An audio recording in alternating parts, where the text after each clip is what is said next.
Mas foi por esses fatos de perdermos, conforme expliquei, nossos pais tão cedo, isto nos criou interiormente uma força dada a, eu presumo, a orientação do meu tio Oswaldo e, especialmente, pelo que ficamos sabendo sobre meu pai, um homem saído da roça, do sítio Cachoeira, foi enfrentar a cidade de Cedro para lá colocar-se na prefeitura da cidade e atingir cargos que na época, para a época eram cargos bastante elevados, chegando a certas ocasiões a substituir o prefeito da cidade.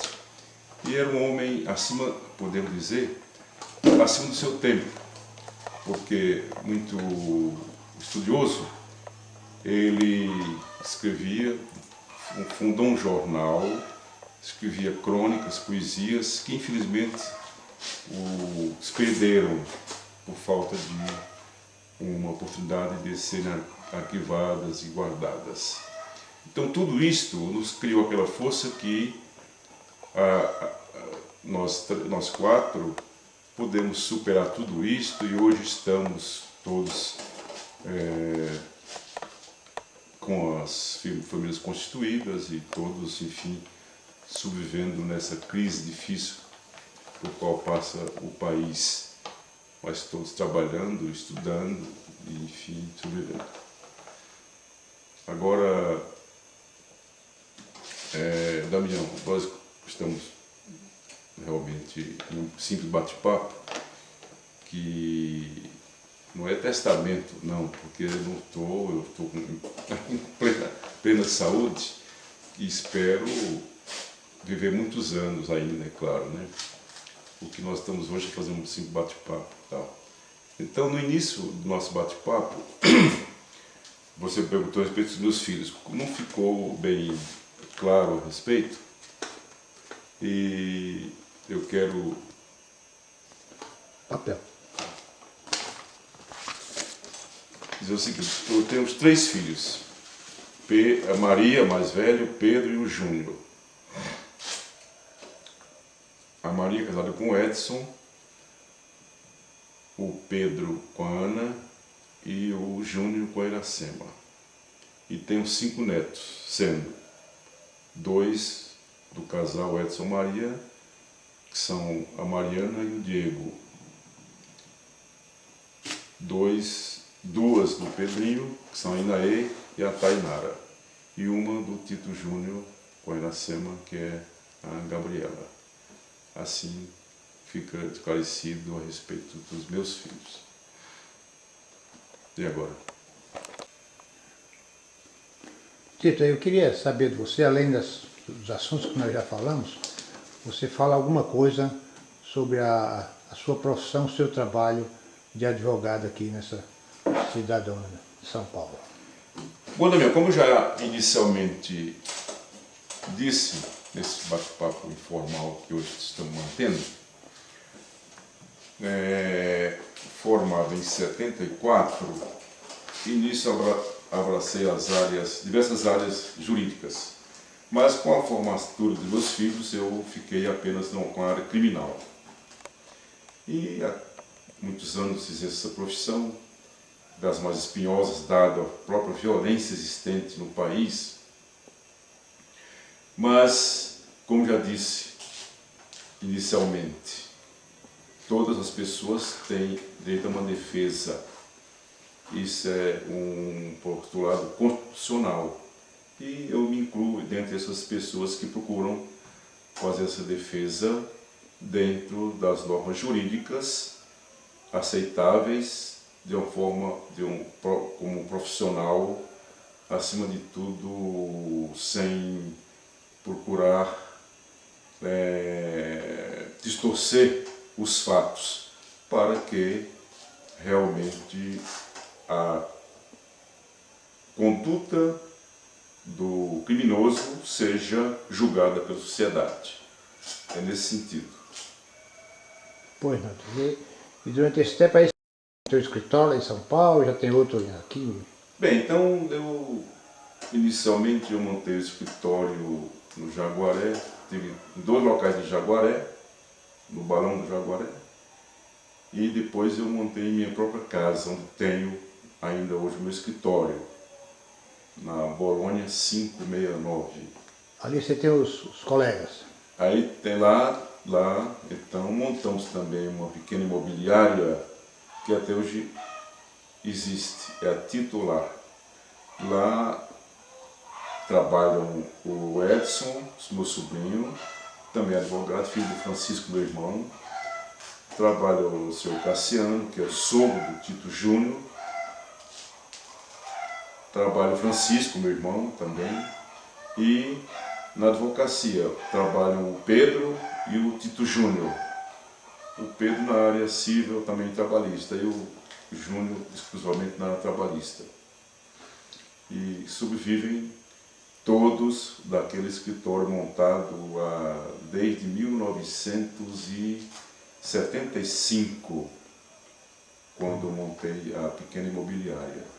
E agora você já está iniciando um escritório aqui próximo à chácara. Agora então, como eu estou praticamente morando na chácara Cedro, porque aqui tem, eu vou colocar até as placas agora, não, tem uma chácara sítio, chácara, sítio Cedro, chácara, sítio Cachoeira e chácara, sítio Baixa da Areia. Ah, são 3. São 3, todos pegados, pequenos, né? Então, onde eu estou na chácara Cedro, e como é perto de Barueri, da cidade de Barueri, eu montei com a Maria um pequeno escritório onde funciono, trabalho com ela e ao mesmo tempo em Jaguaré. É a cidade onde ela mora? Onde a Maria mora, em Barueri. Tudo bem. E pretendemos também, talvez, montar um pequeno escritório em Santana do Parnaíba, que é a cidade justamente onde está localizada a minha chácara, o município de minha chácara. Bom, Tito, agora nós podíamos lembrar um pouco e falar alguma coisa que você tenha na lembrança sobre a sua infância lá no Ceará, onde nós, uma determinada época, nós passamos a viver reunida a turma toda e, naturalmente, começou tudo isso lá na Cachoeira. Você lembra-se de alguma coisa de lá e daquela época, daquele tempo que foi o tempo bom da nossa vida? Bom, na Cachoeira eu lembro realmente a partir do momento em que fui morar com o meu avô paterno, Vicente Moreira, em 44, digo melhor, em 42, logo após o falecimento do meu pai, onde morei até 44.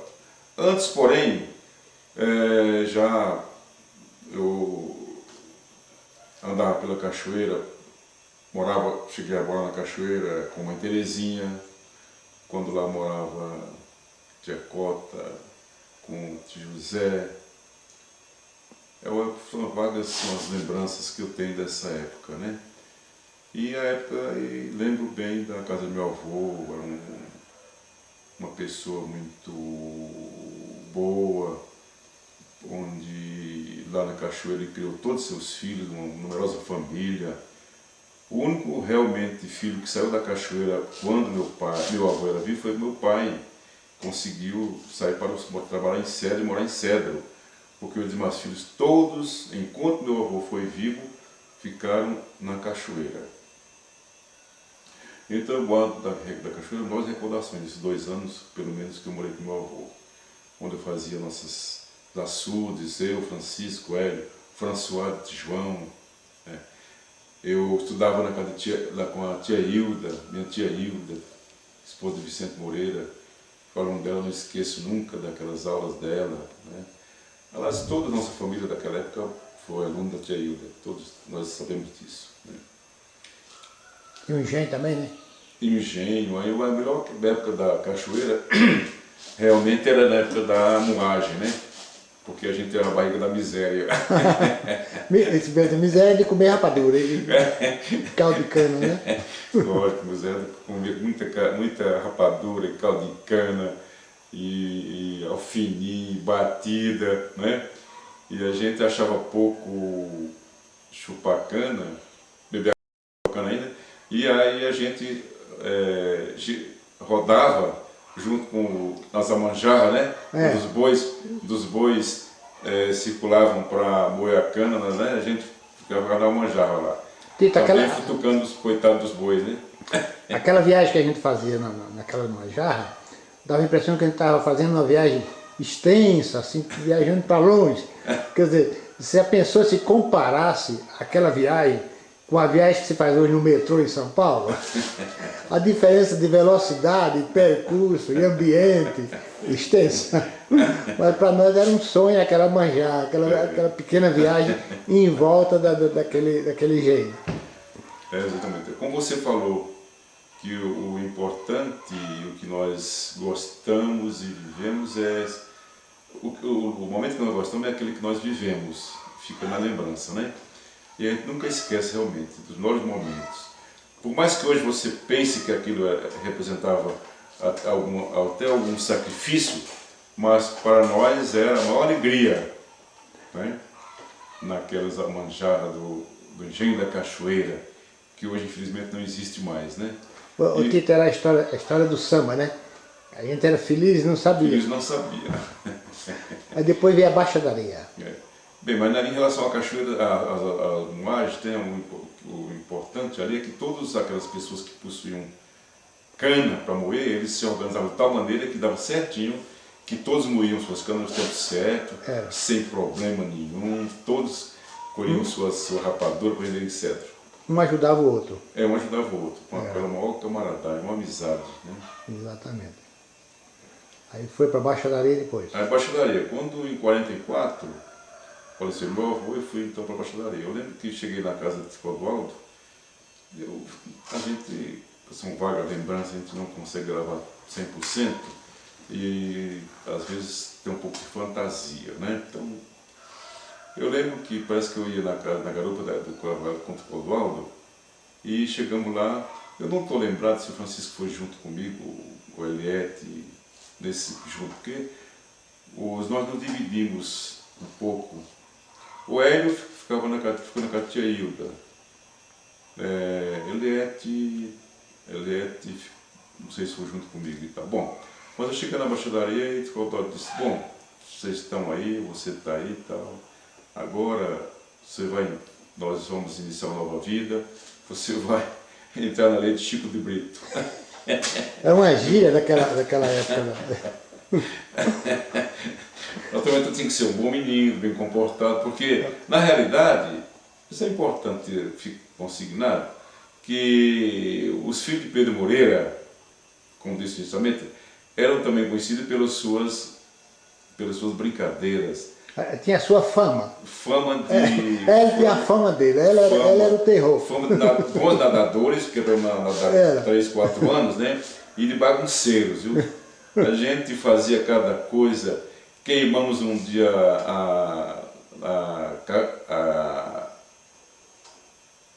qual é a cicla da cachoeira? Negócio do canavial? Bagacilha do Engenho? Não, não gosta do Engenho, rapaz. É lá em cima, lá. O professor Goivonil de Antônio, fomos caçar raposa. As capoeiras de algodão? Não, como é aquele lugar? Caatinga Grande? Hein? A Caatinga Grande? Caatinga Grande, a Caatinga Grande, né? Então eram os filhos de Pedro Moreira, né? Aí fomos juntar com os filhos de Clodoaldo. Lembra, né, Daniel? Ele foi em Có. No jogo de futebol, de Có, a gente chegava assim, os 4, né? Eu, Francisco, Damião e Hélio, né? E a gente não sabia jogar futebol mesmo, ninguém aprendeu, ninguém sabia, só dava chute, né? Aí deu para, que lá vem os filhos de Clodoaldo. E sim, corre. Nós não éramos os melhores atletas do Icona. Então, na Baixa da Areia, depois disso, foi o melhor momento da minha infância, dos melhores, né? Porque convivi com o Damião, e o André, o Zimar, né? E Escolástica. Em 45, então, no ano seguinte, nascia a Helena, né? E então eu lembro alguns episódios. Eu lembro que eu até comentei com você esses dias que nós fomos lá olhar as canas de Joaquim Anselmo, né? Era. E com o do Aldo. E o Joaquim Anselmo emprestou lá a faca para nós para um cana lá. E eu fui talvez o primeiro ou o segundo, sei lá, a pegar a faca, né? Faca de ponta. E a gente tinha aquele hábito de furar a cana, ver se ela mole e tal, né? Estava madura. E eu enfiei a faca do Joaquim Anselmo na cana e quebrou a ponta da faca, né? E eu continuei a cortar minha caninha e tal. Depois eu passei a faca para Francisco ou Damião, não se lembra? E não falei nada, né? Eu sei que até hoje... Ninguém sabe quem quebrou a ponta da faca. Viu? Fui eu quem quebrou a ponta da faca, viu? Mas até hoje ninguém sabe quem quebrou a ponta da faca. E todos apanharam aquele dia, viu? Eu apanhei de uma forma conformado, mas os demais... Ô Tito, foi uma injustiça. falou em apanhar, eu me lembro o seguinte, na Baixa da Areia, papai era muito enérgico sobre essas falhas que a gente cometia, e tinha aquele sistema da surra comunitária, né? A surra comunitária fazia uma fila, primeiro Hélio, depois eu, depois Tito, depois Francisco. Francisco se destacava pelo que não chorava de jeito nenhum, apanhava sem chorar. E um dia nós aprontamos uma daquelas mais pesadas e papai ficou um pouco aborrecido, resolveu, formou a fila comunitária, né? Mas aproveitou a palmatória da escola, a famosa escola de Rosalina, né? E ele começou, ele fazia como é que se diz? O círculo, né? O rodízio. Começava de Hélio, e eu, você e Francisco. E conforme ele ia batendo, ele ia ficando mais nervoso, né? Mais nervoso e aumentando a força do braço, né? No segundo passada de rodízio, a mão da gente já começava a adormecer, né? Mas numa dessas passadas, eu me lembro que a palmatória quebrou no meio, né? E aí nós tivemos aqui assim, aquele alento, bom, agora quebrou a palmatória, vai parar essa sessão aqui. Mas ele, nervoso que estava, rapidamente abaixou e pegou aquela chinela que ele tinha de pneu, aí continuou o rodízio. Aquilo ali eu chamo de surra comunitária. Quer dizer que fomos nós, talvez, aquelas primeiras pessoas que tiveram a ideia de fazer fila. Hoje é uma instituição, hoje é normal em todo lugar. Nós fizemos fila para apanhar, viu? Por falar em apanhar, eu me lembro outro detalhe curioso, foi no Icó. Então, papai viajava sempre e a gente naquela empleita de estudar, mas a gente queria mesmo era brincar bastante, né?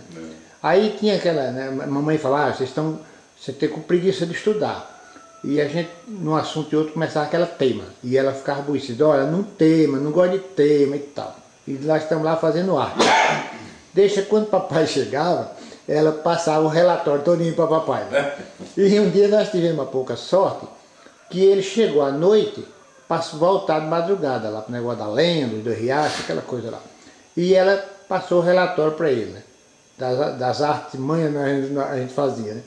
O resultado é que lá em casa tinha uma moça, chamava-se Alzira, ela ajudava a mamãe lá e tal, e era uma pessoa muito querida da gente, de mamãe, papai, todo mundo. Certo que a gente estava dormindo lá, tranquilo, eu, Tito, Hélio e Francisco, e a Alzira chegou. Damião, Tito, seu Clodói está chamando. Pronto, no tom da voz dela, a gente já sabia que era famosa comunitária, era para apanhar. Mas o que às vezes eu falo com meus filhos, com meus netos, é o sistema como a gente era em obediência em relação a papai. Quer dizer, tanto fazia ela chamar a gente lá do quarto para apanhar, como lá na Baixa da Areia, se a gente estivesse distante de casa 1 quilômetro, 2, recebia o recado, olha, seu Clodói quer falar com vocês. Nós sabíamos que era para apanhar, mas vinha um atrás do outro. Não tem negócio de correr. Já fazia fila já. Não tem negócio de fugir, sair correndo, não. Vinha os 3, os 4 para apanhar. Humildemente, não impedia que a gente voltava a fazer a mesma malinação. Mas eu dou valor àquela energia que o papai tinha, né? Aquela autoridade que ele tinha para a gente, que a gente tivesse ou não tivesse, vinha fazer a famosa filinha. Mas você falou a energia de Teobaldo. Realmente, Teobaldo ele tinha isto dele. Eu penso assim, eu aprendi com o Teobaldo mais pelo que ele fazia e dizia para os outros do que propriamente para nós, porque realmente ele como nós crianças, né, nós não tínhamos que entendermos os conselhos que ele dava para os outros e nós ouvíamos, né? Mas um diálogo entre nós, crianças de escola, era pouco realmente, não era muito, como você falou, né? Existia sobre nós uma autoridade muito forte realmente. Isso. Né? Essa que é a verdade realmente, né?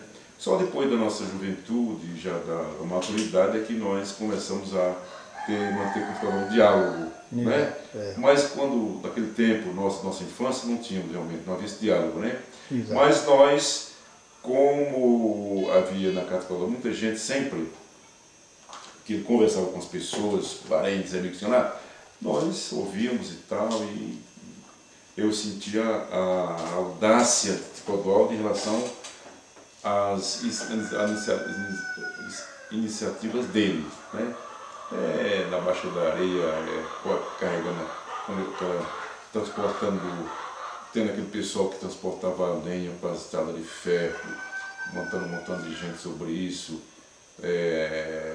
mesmo aquelas pessoas que ele trazia na Baixa da Areia, que era conhecido dele, e nós tínhamos usado com conhecimento, eu lembro muito bem do pessoal do Euclides Maia, né, que foi na Baixa da Areia, né?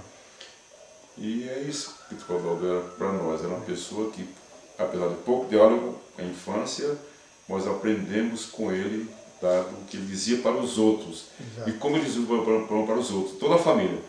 O Clodoaldo, quando surgia, você sabe muito bem disso, quando surgia qualquer problema na família, era o Clodoaldo que resolver. Era chamado para isso. Era o juiz de paz.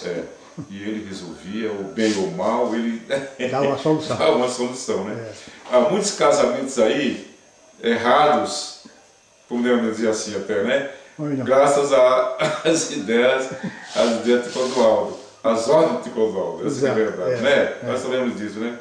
Mas ele era, desse ponto de vista, Clodoaldo era muito moralista, né? Exato. Em relação à família, sempre foi, né? Uma coisa que eu lembro também, que você está falando aí, eu observo o seguinte: quando a gente era criança, devido à grande autoridade e autonomia de papai, na verdade o diálogo nosso com ele era curto, era pouco, né? Mas eu tive aquela energia dele, aquela autoridade dele, não saía do nosso pensamento, da nossa lembrança, né?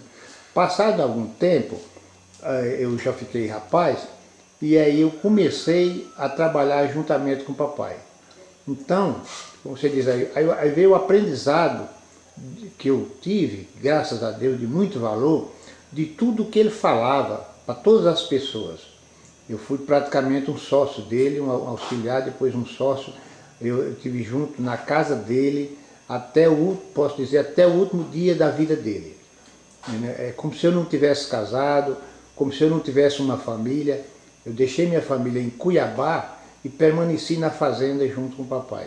Quer dizer, eu tive um aprendizado de muito valor e de muito tempo. Enquanto eu era pequeno, que a gente apanhava na fila, depois eu passei a ajudar ele nos trabalhos e aí nós fomos apanhando na vida das dificuldades comerciais, essa coisa e tudo. Mas aí eu guardei dele muitas lições de valor.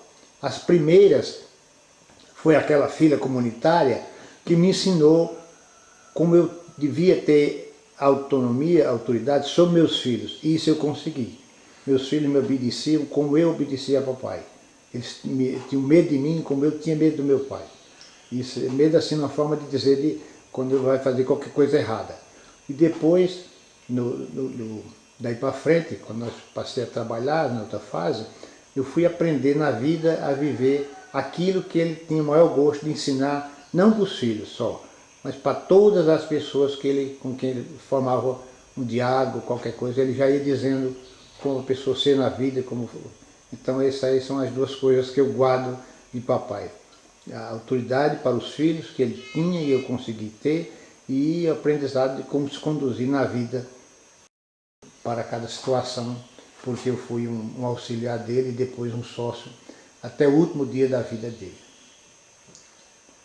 Por circunstâncias da vida, eu infelizmente não pude manter com o Clodovio mais tanta intimidade e tanto tempo junto com você. Claro, eu vim para São Paulo e em 61, embora eu tenha tentado permanecer junto de vocês, tanto no Paraná como em Mato Grosso. Mato Grosso, exato.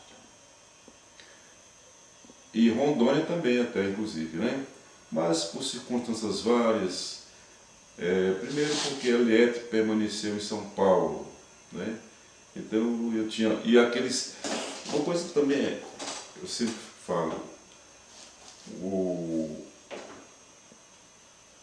uma parte de minha formação eu devo, dado também a idade, foi a época que morei sozinho em São Paulo, de 51, naturalmente, 52, enfim, depois que o Clodovio viajou, saiu foi para o Paraná, né? Até 57, quando solteiro, sozinho em São Paulo, né? E eu guardo dessa época recordações muito boas dessa época que eu morei em São Paulo. Então, eu fiquei com São Paulo em mim. Por isso que eu tentei realmente, como disse, o Paraná, Mato Grosso e Rondônia. Mas como ele já estava aqui, depois ele também veio, eu lembrando realmente daquele meu sonho, né, de São Paulo, que era continuar meus estudos e tal, eu vim para cá. Então esse convívio com o Clodovio foi menor do que o seu, é claro. Mas eu lembro muito bem, quando o Clodovio vinha para São Paulo, eu era o seu motorista, a partir do momento que eu tinha um carrinho, né? Porque nós andávamos por todas as casas dos parentes e amigos com Exato. ele, né? E conversando sobre diversos assuntos, mais diversos assuntos. Pois não. É isso aí. Eu estava lembrando agora, mudando um pouco de assunto, tem a fase de sua vida, sobre São Paulo você falou bastante. Agora tem, o que você acabou de lembrar aí, algum tempo que você esteve no Paraná e Mato Grosso, até em Rondônia mesmo. Aí você lembra de algum detalhe, alguma coisa daquela época, como foi a sua atuação lá em Mato Grosso, como comerciante? E você foi um comerciante em Paraná, em Mato Grosso e depois um advogado em Cacoal. Tem alguma coisa que você lembra daquele tempo, daquela família, daquela época? Bem, sobre o Paraná, na realidade eu fui lá a primeira vez quando fui despedido do Café da Metrópole. Eu tive um problema com uma pessoa que trabalhava comigo e eu fui em defesa desse funcionário e lá o gerente não gostou e mandaram embora com todos os direitos e tal. Bom, então eu fui para o Paraná. Lá foi que eu conheci a Zeni, porque ela é criança, né? Criança. Até lá na casa do seu Alexandre, tinha uns bailes, nós dançamos lá, você dançava, eu dançava lá e tal. Bom, aí vim embora para São Paulo.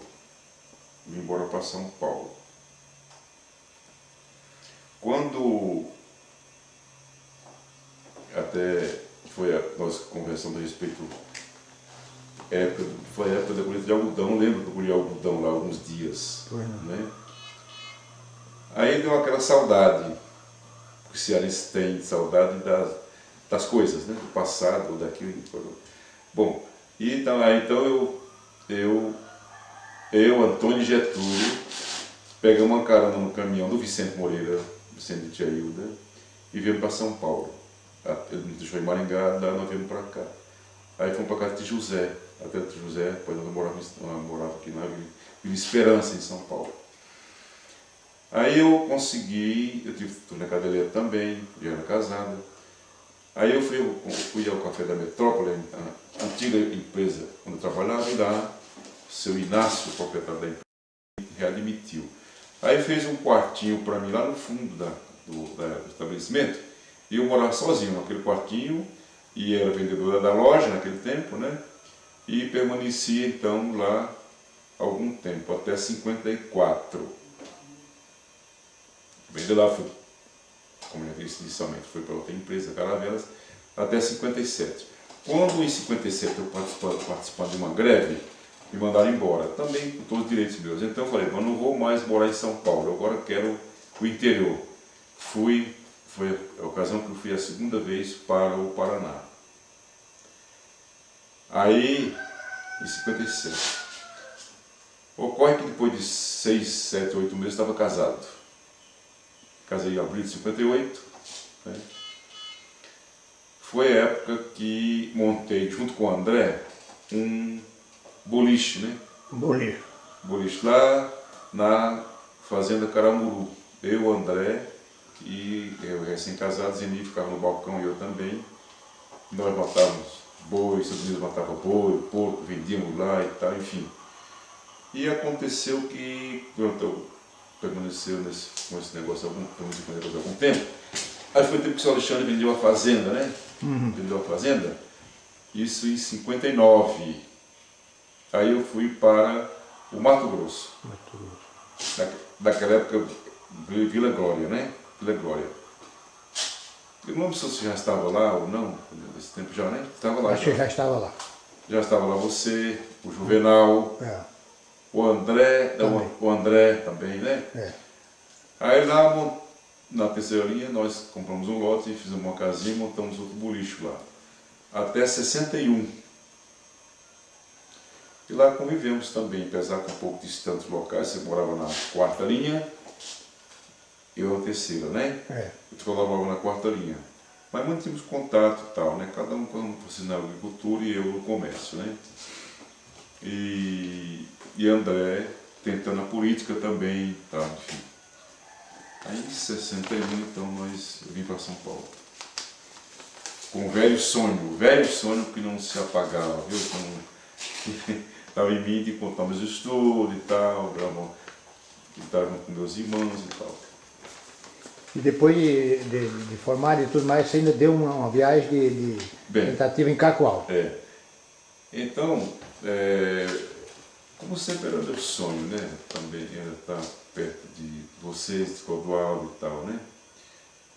E eu lembro que eu fui em Cacoal antes de me formar, se não me engano, em 70, ou logo após que eu me formei. Eu lembro que eu fui com o Clodoaldo, eu estava, veja bem, no hotel lá em Porto Velho. Hotel Nunes, 7 de setembro, né? Não, 7 de setembro.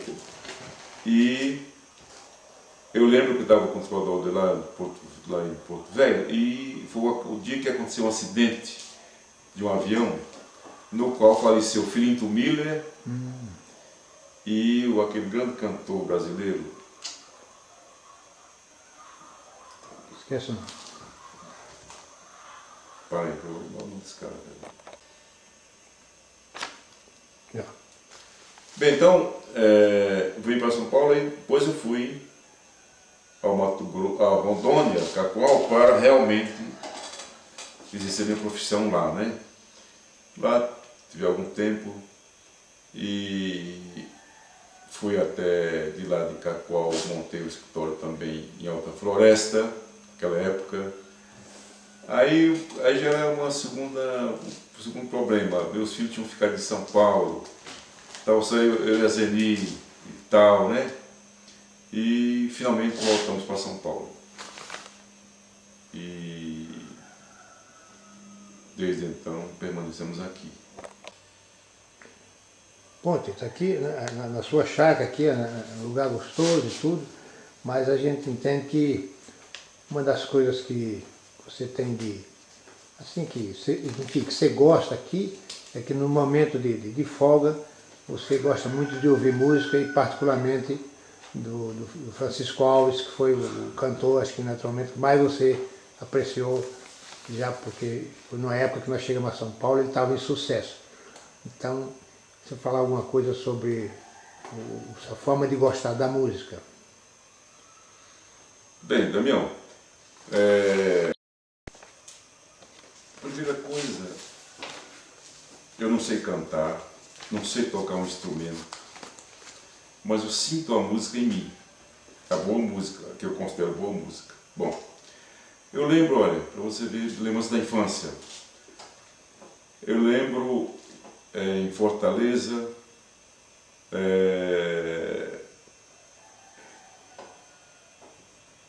quando morava no Pirambu, a gente escutava as músicas, né? Falando que havia na praia de Pirambu, não era Nelson Gonçalves, Chico Alves, né? Uma radiadora.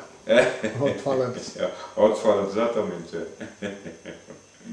Eu lembro da Baixada da Areia, veja bem, quando foi para lá uma ocasião, Dona Cristina, Seu Filho de Maio e tal, eu lembro, primeira vez que eu ouvi aquela música, o Pé de Serra, ela cantando. Pé de Serra, exato. Então eu gravei isso também, né? Eu lembro Marieta Zé Nunes, que cantava a música do Pedro Raimundo, um sanfoneiro gaúcho, Meu Coração Te Fala, uma bela valsa que ela cantava. Eu lembro disso até hoje. Então, tudo isso, né, ficou em mim. E coincidentemente,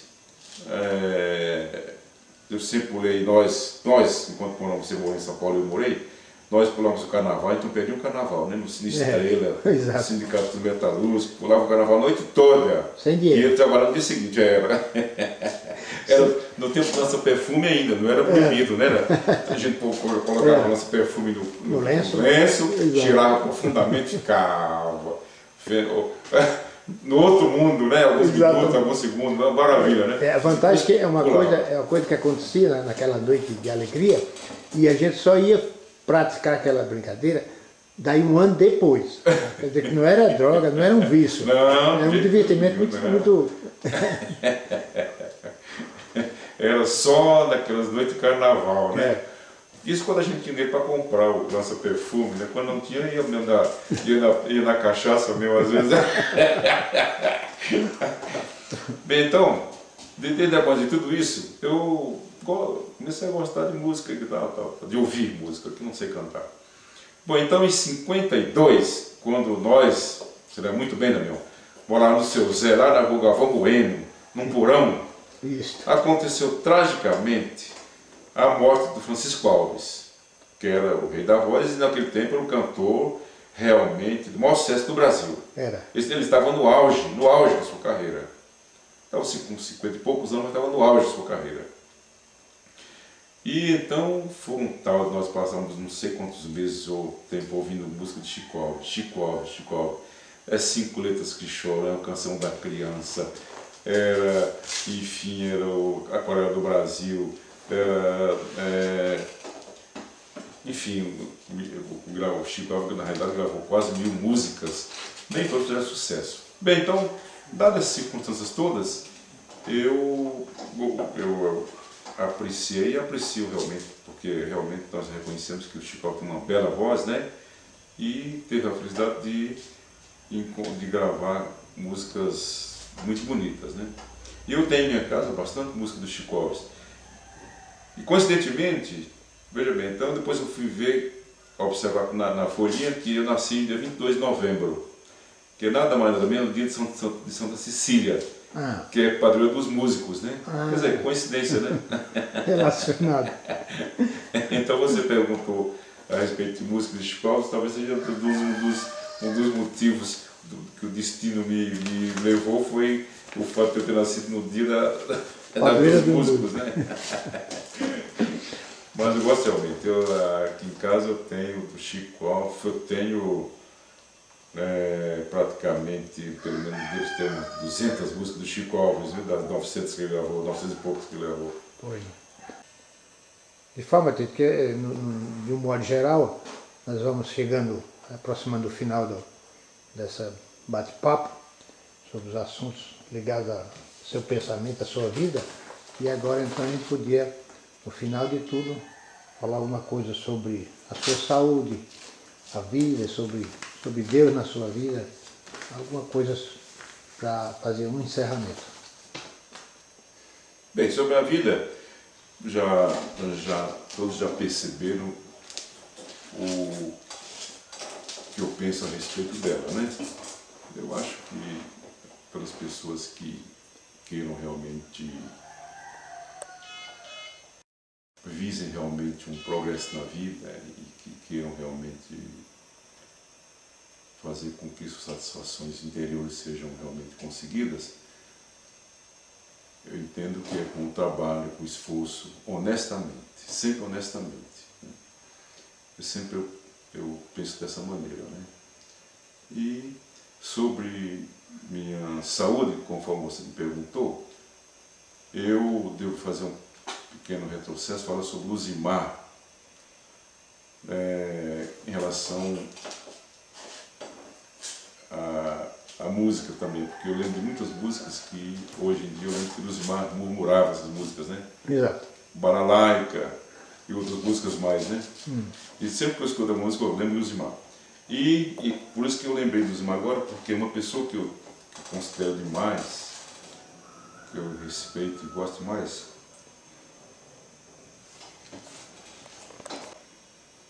Porque eu lembro que há 10 anos atrás eu quase morro de um infarto agudo do miocárdio e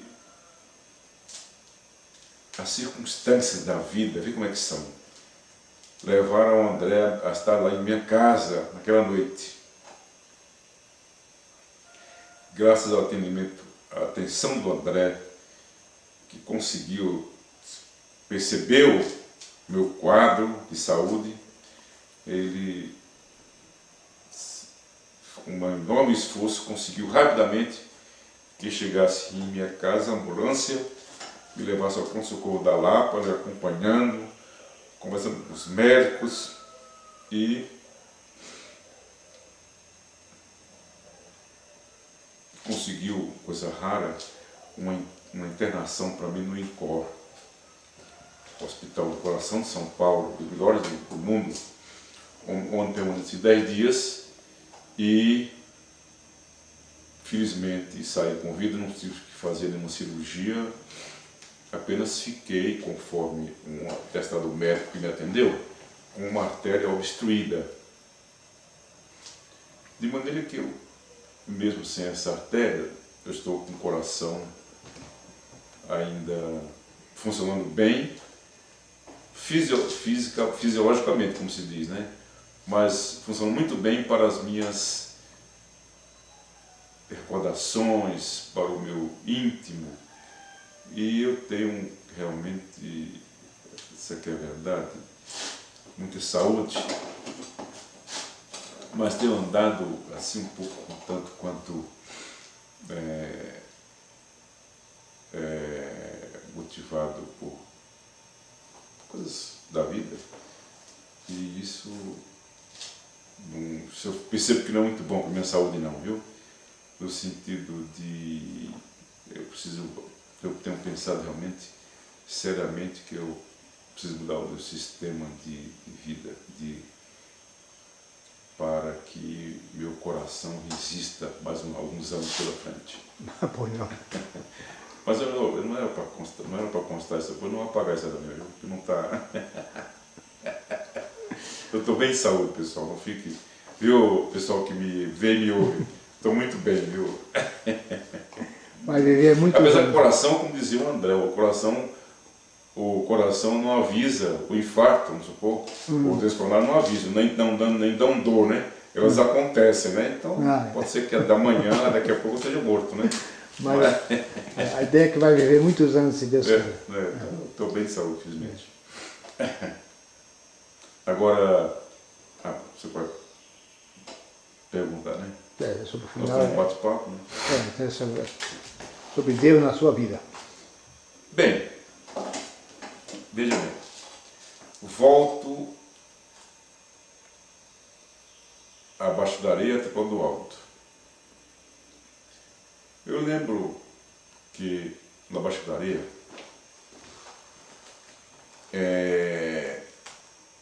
Teodoro, que foi candidato a vereador naquele tempo pelo PCB, ele levava lá para baixo da areia, alguns folhetos. Eu lembro muito bem disso, rapaz, assim, pode ser vagamente, mas tem essa lembrança. Folhetos políticos, né? Sobre política e tal, naturalmente devia constar alguma coisa sobre problemas de revolução, porque naquele tempo, isso foi em 45,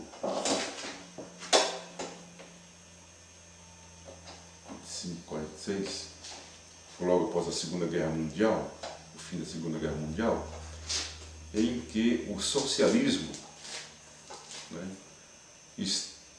dada o desempenho da União Soviética na luta contra o nazismo, o socialismo estava em plena ascensão, tanto economicamente, no sentido da aplicação econômica do socialismo na União Soviética, como nas ideias reinantes. Bom, então daquele tempo para cá eu comecei a seguir essas ideias, né? Ideias um tanto quanto diferentes. Chegando em São Paulo, em 51, eu me uni também a certos setores estudantis e operários, ligados aos sindicatos e tal, né? Mas ao mesmo tempo eu procurava para aquela ação política um motivo, um sentido. E eu encontrei um sentido naquela ocasião na filosofia marxista, por que não dizer assim. Bom, então eu me tornei, dado esse modo de pensar a respeito da vida, da natureza, da evolução humana e tal, eu me tornei um tanto quanto materialista. Essa que é a verdade. Eu lembro desse momento agora daquela pergunta que o Boris Casoy fez ao Henrique Cardoso, né? Se ele acreditava em Deus, né? Então você pergunta sobre isso. Dada a minha formação e mais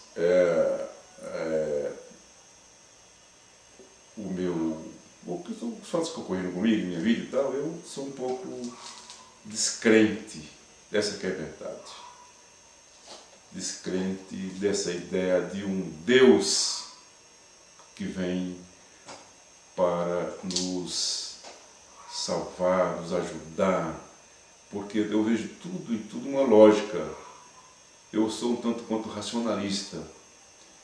Eu vejo que as coisas acontecem e em seguida eu vou procurar motivação e eu vejo motivação lógica na razão ou nos fatos normais da vida. Então, realmente, o Deus que eu acredito, esse ente superior, está muito distante de ser essa pessoa que vem nos salvar.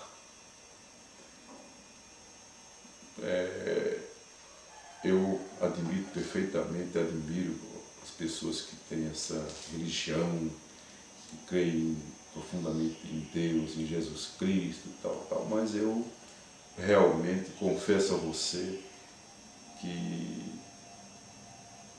não acredito muito nessas coisas sobrenaturais não, viu? Isso aqui é verdade, viu? Eu gostaria, eu sempre falo isso, gostaria que houvesse essa possibilidade da sobrevivência, melhor, da reencarnação, dos espíritos voltarem, porque eu sempre sonho em um dia conversar com meu pai, com minha mãe, mas até hoje não fui agraciado. O Deus que eu acredito ainda não me deu essa oportunidade. É isso. Pode até nesse sentido, ele achar que você não mereceu. Mais ou menos por essa. Quanto a isso, pode ser falta de merecimento, realmente, né? Mas eu espero que no futuro eu cheguei a merecer isso, né? Aí chega um momento. Pois é. Então é isso aí, Tito. Eu acho que a gente falou bastante coisa sobre muitos assuntos. Se você quiser dizer mais alguma coisa de encerramento, qualquer um desses assuntos que nós falamos, você... Nesse bate-papo eu só digo o seguinte, que para as pessoas que eventualmente tenham paciência de ver e ouvir, que fique sabendo que eu sou uma pessoa que gosta de mais simples, não tenho pretensão alguma, a não ser cumprir com meus deveres como cidadão e, ao mesmo tempo, gostar de todas as pessoas com as quais eu mantenho contato. Eu sou uma pessoa que tenho curiosidade a respeito de saber das pessoas, o que elas pensam, o que elas sentem e tal. E particularmente as pessoas de minha família, né? Por exemplo, uma pessoa que eu admiro, que eu gosto imensamente e que eu faço votos pela sua felicidade, com toda a família dele, além dos meus irmãos, é o André. O André velho, como se diz, né? Uma pessoa que eu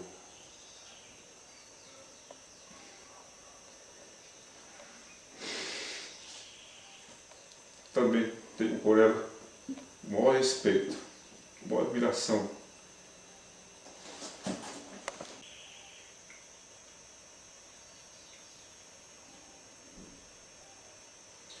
Então, se estas forem realmente essa última oportunidade de nós conversarmos, é isso que eu tinha a dizer, que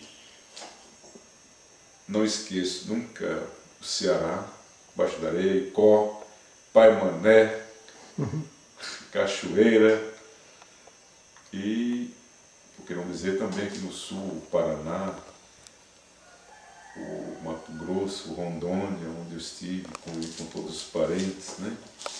E disso vou levar a minha vida sempre recordando os dias alegres que nós passamos juntos. Você especialmente, nossa infância na Baixa da Areia, e você foi uma pessoa que sempre a gente conviveu em ideias, combinamos em ideias, combinamos em princípios, combinamos e nossa velhice atualmente, né? Claro. Pronto. Agora vamos ver se...